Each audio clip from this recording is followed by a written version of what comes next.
Time now for a special edition of ITV News Central with Samina Ali Khan as councils in crisis try to balance their books.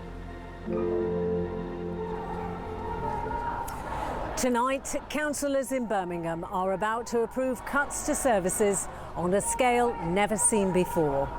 Noisy protesters have gathered outside the council house, but their calls are likely to be ignored. We're live tonight as councils across the Midlands are forced to confront a growing financial crisis.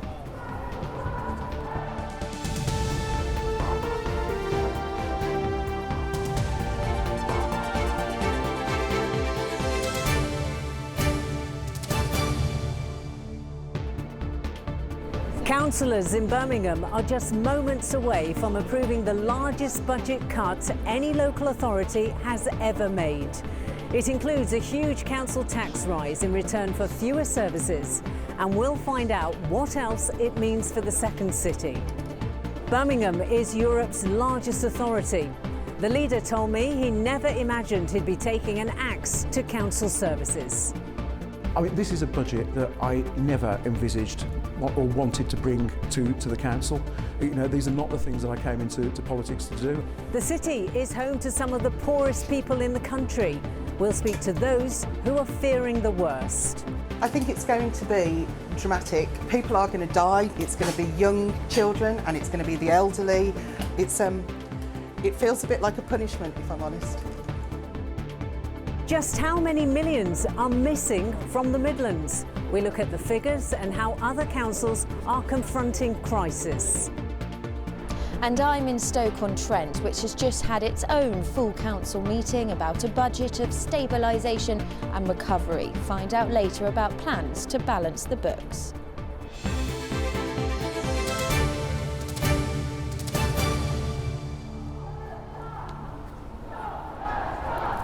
Good evening. Councillors in the building behind me are on the cusp of approving the largest budget cut any local authority has ever made. It is expected to bring pain and hardship to thousands of households across the second city, particularly to those who rely on council services. And as you can hear, those angry with the cuts have come here to make their voices heard.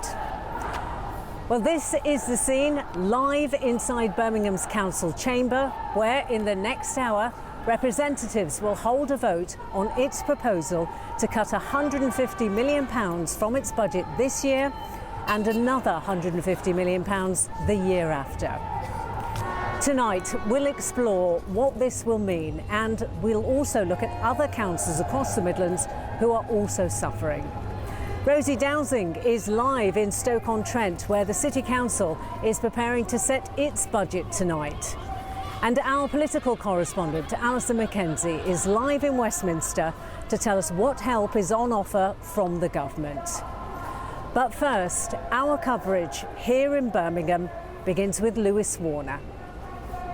This afternoon, the final showdown, with the council leader proposing a budget he personally never thought possible.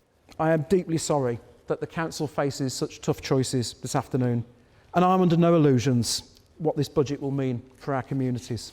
The decisions that we must make here today will have a lasting impact on every single neighbourhood in Birmingham. And like I'm sure all of us here today, that weighs very heavily on me. And it is for that reason, Lord Mayor, with the heaviest of hearts, that I move this budget today. Thank you. Punctured with a solemn ripple of applause, the blame then came from the Conservatives. Residents face a future where every time they go to the library, they'll find it closed. Every time they visit a youth centre, it will be shut. They'll see parks no longer maintained, streets no longer cleaned, dumped waste not enforced, broken streetlights not repaired. Labour's control of HMS BCC is coming to an end. Labour are going down and they're determined to try and take Brummies with them. The plan to be voted on tonight will see £150 million cut this year and the year after, made up of £51 million from children's services and £23 million from adult social care. Road maintenance will be cut by £12 million and fortnightly bin collections from 2025 will save £4.5 million. All that while council tax is hiked by 10% this year and 10% the year after. At the Bells Farm Community Centre in Druids Heath, every week they prepare 400 meals for people as part of their food bank. Their service is heavily dependent on council funding. I think it's going to be dramatic. I genuinely believe people are already starving. People are going to die nutritionally, and it's going to be young children, and it's going to be the elderly. It feels a bit like a punishment, if I'm honest. Tonight's vote will make history as Europe's largest local authority confronts a crisis by cutting services crucial to so many lives. Well, Lewis joins us now, and Lewis, that vote's going to take place soon. What's likely to happen? Well, as I say, Sam, this vote is likely to make history. Sadly, that's likely to be a history for deep pain for the people who rely on these services. The vote is expected about 7 o'clock tonight, but there is little doubt about what will actually happen. We know this vote will pass. The Conservatives, of which there are 22 on the council, say they will vote against it, but even if they were joined by all of the Liberal Democrats and all of the Green councillors, they would not have the numbers to surpass the 65 Labour councillors there are on this council. In truth, the only way of really stopping this budget tonight is if there were a massive Labour revolt, and that's really not on the cards. It's inevitable then. Lewis, thank you very much. Well, news of Birmingham's financial problems became clear last year. And understandably, those who rely on council services are very worried. Now, this includes people dreading the closure of youth centres and libraries, parents worried about transport for their children with special educational needs, and everyone who values the vibrant arts and culture scene in Birmingham. Lois Swinnerton reports.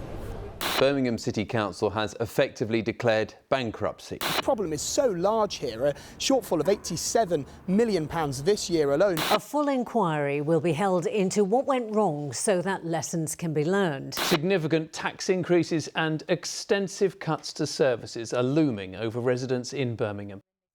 It's the largest budget cut in local authority history. From social care to youth services, libraries and the arts, the reality of Birmingham City Council's cuts are widespread. They've left many we've spoken to anxious and concerned. Adam relies on daily specialist transport to get to college. His mother's worried this will be taken away. These services for families like mine are an absolute lifeline, and the impact on Adam's quality of life, it can't even be measured, because effectively you have imprisoned that young man in his home. Some banded together hoping their frustrations would be heard. A lot of young people attend youth services to have their only hot meal of the day. We're in a cost of living crisis. Parents can't feed their children. It's a place where young people can talk to trusted adults. Why should young people face the bruise of the mistakes made by adults? Why should they? Others echoed concerns for the future of the city's younger generation. I've seen the impact of, these services being taken away from young people. I've seen the negative impacts of young people becoming more vulnerable on the streets because there's nowhere to go. Disappointment too for the city's musicians and performers, with the arts set to lose out. I'm very concerned, but it wasn't totally unexpected, but I think what it shows is that the arts is always the first thing to go. And from music to books, some libraries are fearing for their futures. I'd say the majority of the children come in who are avid readers. Cite King's Heath Library as somewhere that they grew up coming to. How would you feel if you lost it? Well, just devastated really for the community, for all of us. Out on the roads, taxi drivers are also not immune. Everywhere you go, you pothole, all the roads broken, not many getting repaired. Business is already suffering, and if any more cuts and more repairs going to be on my cab, it's going to be driving us out of business. Barely a stone's been left unturned in the council's savings plan, and for many, these concerns could soon be reality. Lois Swinnerton, ITV News. The leader of Birmingham City Council, John Cotton, took over the job in May last year. He says he's always believed in the state caring for those in need, and that he never imagined he'd be the one taking an axe to local services. I sat down with him a little earlier and I began by asking him who he holds responsible for Birmingham City Council having to make cuts of £300 million. So I've been really clear that we need to take responsibility for here in Birmingham, challenges around equal pay, the challenges around the Oracle system. I've been upfront about that from the moment I took over as leader of this council. However, these issues haven't happened in a vacuum. We are now seeing councils up and down the country facing the consequences of over a decade's worth of austerity and reduced funding to local government. In Birmingham, that means we've lost the equivalent of £1 billion. Nevertheless, there's still hundreds of thousands of households that will be affected. And some of those services that are going to be cut, are you not concerned that you are creating a rod for your own back, because those problems will come to haunt us in years to come? I've always been really concerned about, the impact of cuts, and I've been a critic of cuts throughout the time. We've also been dealing with 14 years of austerity as well. So we've had to take some really tough decisions to make sure that this budget balances, but ensuring that we are trying to do all we can to mitigate the effect on the most vulnerable and on Birmingham's communities. But to what extent can you actually mitigate the impact of those cuts? Things like our wellbeing centres, which support some of the most vulnerable and deprived communities in the city, we will be retaining those. We continue to support our school crossing patrols. We're supporting that really important and generous council tax support scheme to mitigate the impact of tax increases on the most vulnerable. We've got commissioners here though, haven't we? Are these budget cuts them or you, the council? So we've worked constructively and openly with the commissioners who've been brought in by government to support the council, but it's very clear that these are decisions that are made by elected members and made by this administration. So let me just clarify, you said these cuts are Birmingham City Council, elected members. What's the commissioners' role then? So ultimately the commissioners have very wide powers and can impose a budget if elected members choose not to vote through a budget. Are you convinced that the commissioners have the city's best interests at heart? You're a Brummie through and through, John. You know what the people of this city want and what they would like to see from their council. Well, I've worked really hard to get a positive relationship with commissioners. Clearly there is a government-mandated intervention in the city, and I think I have a responsibility to work constructively with that. But you haven't answered my question, have you, about the commissioners? Do you believe they understand what this means for Birmingham? I think the really important thing here is that you've got the elected leaders, the elected councillors of the city taking decisions. We are rooted in the communities. How do you feel about the cuts, personally? Because this is something that you would never, in your wildest dreams, want to see happen to Birmingham. I mean, this is a budget that I never envisaged or wanted to bring to the council. These are not the things that I came into politics to do. I believe in public service, I believe in tackling inequality, I believe in championing opportunities for the people of Birmingham. In terms of your legacy though, these are the biggest cuts ever made by any council. Are you happy that that will be part of what people remember about you in charge? When you step up to leadership and you're asked to take up leadership, as I was by the Labour Party back in May, you have to take responsibility for the decisions that are placed in front of you. I take responsibility for those. I take responsibility for the tough choices that we need to make. Councillor John Cotton, thank you very much for joining us. Thank you. And that was Councillor John Cotton speaking to me a little bit earlier. Well, the money Birmingham City Council could get through that effective loan from the government would not be enough to prevent job losses. The council is currently consulting on the loss of around 600 jobs, and the GMB union is now balloting its members over industrial action. Well, I'm joined now by Stuart Richards, who's a representative of the GMB union. Welcome to you, Stuart. Hiya. How do you think your members are going to vote? Well, we've already had a consultative ballot. Our members have come back with a resounding yes to go for a ballot for industrial action. 87% of our members are saying enough is enough. We need an end to this equal pay crisis, and if the council aren't willing to talk to us, then we will stand up and strike to make them. So when you say they will stand up and strike, spell out to us, what does that actually mean? So it means that we will be issuing notice on Friday. We will undertake an industrial action ballot, and if there is no resolution to settling our equal pay claims, if there's no resolution to this equal pay crisis, then our members will be taking strike action in early May. So as early as that? Yeah. Are you worried that you are affecting the very people who these cuts are affecting as well, and it's just making their lives more miserable? I don't think it can get more miserable. We've already seen £1 billion taken from this council. We've already seen 13,000 job losses. This is a council that's on the edge of collapse, and it's our members that have sustained it. And now they are just trying to stand up and say they've been underpaid, they've been discriminated against for a considerable period of time. Those women workers who suffer that discrimination have had enough. They need to be paid the money they are owed, and they will make sure that they get it. Birmingham City Council would argue they haven't got that money. Well, effectively they have. That's the whole point, that they've now got into it and effectively got that loan, isn't it? So that money is there. The fact is, though, they are still wasting tens of thousands of pounds defending those claims at tribunal when they should be sitting down talking to GMB Union and settling that equal pay bill so we can go on and start to rebuild public services here in Birmingham. So how do you want to see that play out, Stuart? What do you want to see the council do? Well, for just over 2 years now, we've been banging on that door and saying, come and start to talk to us. That's the first step in all of this. They want to settle the equal pay crisis. They have to speak to the union that's leading those claims. They have to sit down and negotiate a settlement, and then we can start the difficult task of trying to work out how we can come through the ruins of this bonfire and rebuild decent public services for the residents of Birmingham. OK, we will have to leave it there. Stuart, thank you very much for joining us. Thank you. Now, it's not just Birmingham City Council that is in a financial mess. Many local authorities across the Midlands and indeed across the country are also in trouble.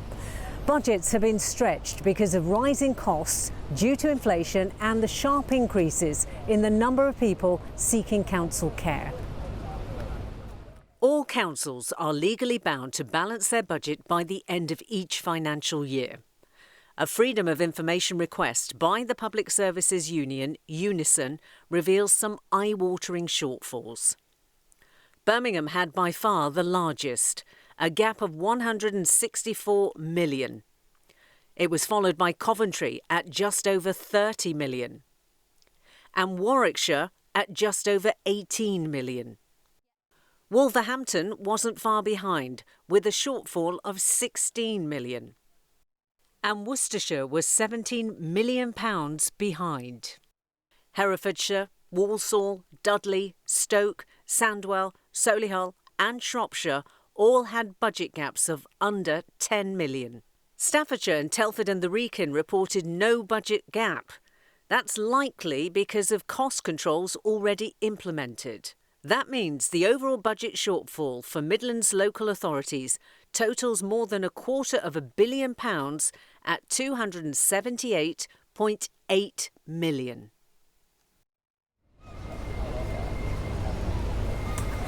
Well, let's go live now to Stoke-on-Trent and speak to Rosie Dowsing. And Rosie, the City Council there has also met to set its budget. What was said? Well, today's full council meeting approved a budget of stabilisation and recovery. So that means Stoke-on-Trent City Council is another cash-strapped council, but it has narrowly avoided effectively declaring bankruptcy. That is because of a government package, a exceptional financial support agreed by the government to the effect of £42.2 million. Now, Alison Mackenzie will have more on what that means in just a few moments' time, but here in Stoke, the idea is that that money is going to be invested in social care and children's services by the Labour-run City Council. That's because 1 in 52 children in Stoke-on-Trent are in the council's care, and the council says that is expensive and therefore they need to balance the books, prioritise that, and therefore there will be changes made elsewhere. We've been able to save the libraries, the museums, the sports centres. We've been able to not put up car parking charges. We've been able to, unfortunately, we've had to put up the charges for the brown bins. So there will be a £40 a year charge on that, which we were not pleased about, but we had to save some money somewhere. So what else does today's budget of balancing the books mean for the people of Stoke-on-Trent? Well, they will see a 4.99% increase in their council tax, and the approved budget includes £8 million worth of cut. Now, Stoke Conservatives said that this was essentially going to have a big impact on the arts and cultural industries, but Labour hit back and said that the mess was left by the Conservative-run council when Labour took over in May last year. Essentially, party politics aside, this is another local authority facing challenging times. Rosie, thank you. Rosie, thank you. Well, the government is handing out effective loans totalling nearly £2.5 billion, which has been requested by 19 councils, all suffering acute financial distress. Our political correspondent, Alison Mackenzie, is live in Westminster for us now. Alison, how do these loans work? Well, first I'm going to be bold and say it's not really a loan there, it's permission to sell off assets, to make borrowing requests to an agreed amount. And then that money can be used for day-to-day services, used on the revenue to keep the councils going. The government calls it exceptional financial support. Let's look at the figures. In Birmingham, well, they will have access to the largest amount in these loans, 1.25 billion. The next largest amounts go to councils in Woking and in Bradford. Across in the East Midlands, Nottingham City Council can use its loan up to £66.1 million.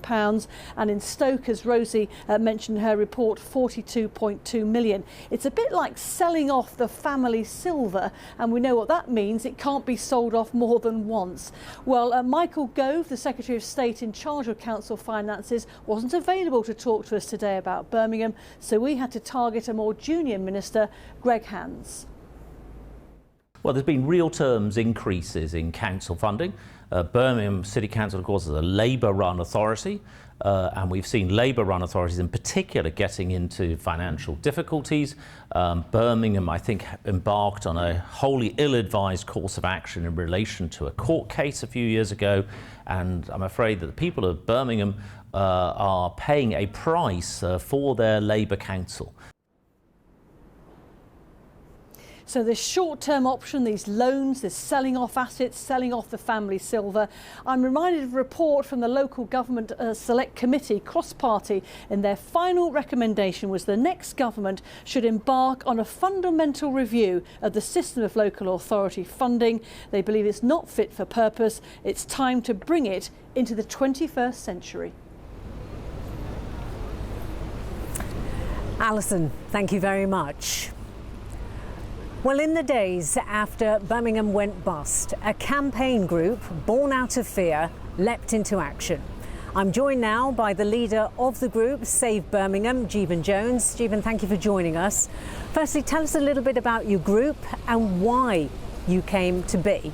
So we launched the Save Birmingham campaign in the days after the council declared bankruptcy, and it was all about providing a strong message to protect our community places, to ensure that the people of Birmingham aren't left worse off due to issues they didn't cause, and to actually offer a positive solution instead. And so what has the campaign involved? What have you done?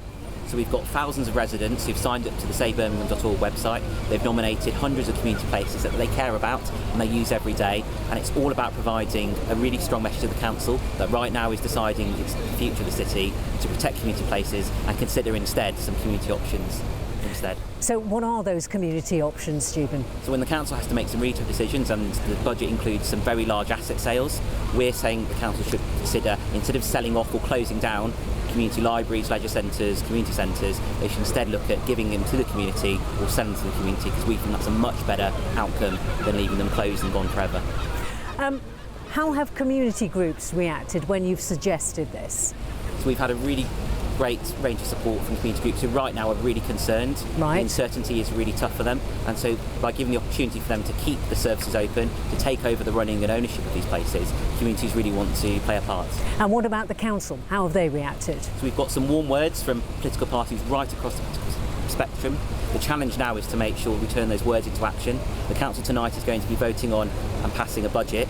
We now want to see the council make some choices that promote community ownership instead of leaving communities worse off. Well, we know that these savings are inevitable. We know that we're going to see those cuts. What's going to happen now? So for us, it's all about choices. If the council has to dispose of assets and sell off some of what it owns, we'd much rather it focused on those commercial assets, such as its share of the airport, rather than the 25 community libraries that are at risk. We'd much rather they sold those off. But if they do have to sell them off or try to close them down, give them to the community instead. Communities can make a better fist of it, we think. OK, we'll have to leave it there. Jeevan, thank you very much for joining us. Well, throughout our programme, we've heard from those at the heart of some difficult decisions around the budget and those who say they will suffer because of the cuts coming their way.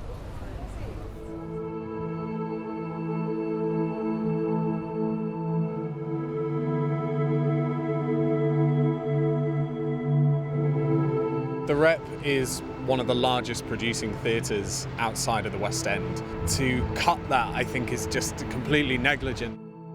These services for families like mine are an absolute lifeline. How dare they wield the axe on the most vulnerable of the city? I think this is a really, really difficult budget, and it's a really difficult set of choices that we've had to make. And I don't think anybody would want to be in the position of having to make some of the cuts that we're now having to bring forward. The most vulnerable children in the city will be at increased risk, and I think they will be harmed by these cuts. I think there's no doubt about that. Why should young people face the brunt of the mistakes made by adults? Why should they?